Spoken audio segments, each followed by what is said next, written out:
હવે ખજૂરને મારે એક મોટો સવાલ તો ઈ પૂછવાનો છે કે ભાઈ તું એક ટ્રસ્ટ ચલાવે છે, એક ટ્રસ્ટ નું તારી પાસે અકાઉન્ટ હશે જ, છે જ, બરાબર? તો તું લોકો પાસે જે દાન લે છે એ તું હવાલા કરાવે છે, આંગળિયાઓ મંગાવે છે, મની ઓર્ડર કરાવે છે, તો તારે ટ્રસ્ટ નું અકાઉન્ટ છોડીને, બેંક અકાઉન્ટ છોડીને તારે કેમ આવી રીતના પૈસા લેવા પડે છે? હે? તારી અમેરિકાથી પણ એટલી બધી ફરિયાદો છે. હલો, નમસ્કાર, જય શ્રી કૃષ્ણ. હું છું તમારો પ્રિય ખજૂર. કેમ છો બધા? લાઈવ આવવાનું કારણ એક છે.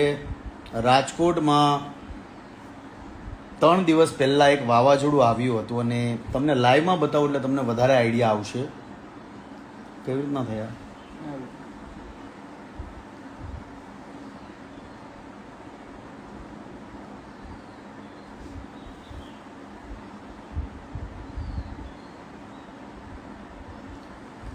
બે 3 દિવસ પહેલાં રાજકોટમાં વાવાઝોડું આવ્યું હતું અને એક માજી છે, વૃદ્ધ છે, જેમાં વાવાઝોડામાં એમના ઘરની હાલત એકદમ ખરાબ થઈ ગઈ છે અને કોઈ પણ વ્યક્તિ સપોર્ટ કરવા માટે નથી. તમને એ ઘરની હાલત બતાવું કે ઘરની હાલત કેવી છે.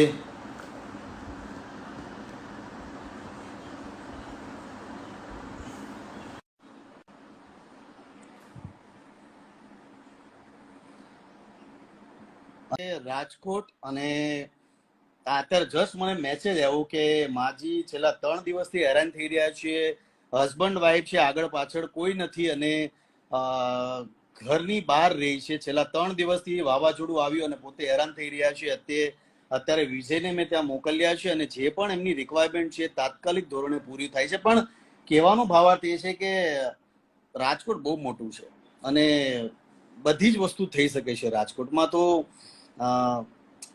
જો હું બેઠા બેઠા આ બધી વસ્તુને ધ્યાનમાં રાખી શકતો તો રાજકોટમાં તો ઘણી ખરી વસ્તુ થઈ શકે છે. તો વિજય ત્યાં જાય છે ને તમામ કામ અત્યારે પૂરું કરે છે. પણ તમામ લોકોને કહું છું કે વરસાદમાં જે લોકો હેરાન થઈ રહ્યા છે આજકાલ, કે આવનારા દિવસોમાં જે પણ લોકો વરસાદમાં હેરાન થવાના છે, એવા તમામ લોકોની સાથે આપણે ઊભા રહેવાનું છે, એવા તમામ લોકોની સાથે અને એવા તમામ લોકોની આપણે મદદ કરવાની છે. તો તમામ લોકોને કહું છું કે તમારી આજુબાજુમાં જે પણ આવા જરૂરિયાતમંદ લોકો હોય, વરસાદ આવવાનો છે આવનારા દિવસોમાં, ઘણી ખરી આવી નાની મોટી વસ્તુ થવાની છે અને ટેન્શન લેવાની કોઈ વાત નથી, પણ આપણે મળીને આ સિચ્યુએશનને ટેકલ કરવાની છે. તો રાજકોટનું આ કામ થઈ જશે, પણ આવનારા દિવસોમાં વરસાદના લીધે કોઈ પણ વ્યક્તિ હેરાન થાય છે તો મારો કોન્ટેક્ટ જરૂરથી સાચજો તમામ લોકો. બરાબર? જય માતાજી, જય શ્રી કૃષ્ણ.